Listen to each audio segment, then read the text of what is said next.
ឆេះហើយទៅលោមបងប្អូនអើយបាទចេញនេះ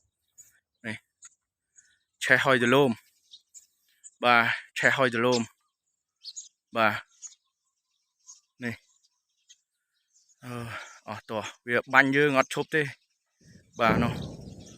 បាទនេះឆេះហើយទៅលោមជោគជ័យមើលទៅបាទនេះគ្រាន់តែខ្ញុំនៅឆ្ងាយបាទឆ្ងាយពីតំបន់ក្តៅបាទជោគជ័យ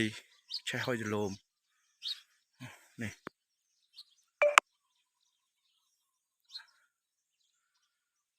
បាទវាបាញ់បាទហើយសួរថាខ្ញុំអ្នកព័ត៌មាននឹងខ្ញុំបដូរដើម្បីអីបាទគឺខ្ញុំជាអ្នកយកព័ត៌មានគឺបដូរយកព័ត៌មានដើម្បីជាតិឲ្យដឹងថាឥឡូវហ្នឹងរឿងហេតុវាកើតដោយសារអីគឺសៀមបានបាញ់បហាមកលើយើងរហូតតែម្ដងបាទបាញ់បហាមកលើយើងសង្គ្រប់បាទទោះបីមានបត់ឈប់បាញ់យ៉ាងណាក៏ដោយបាទក៏នៅសៀមនៅតែបន្តបាញ់នៅថ្ងៃទី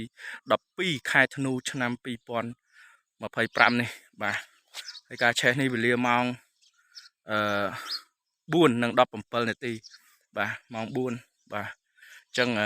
ឆេះនៅខាងជោគជ័យតែម្ដងបងប្អូនបាទនឹងជោគជ័យ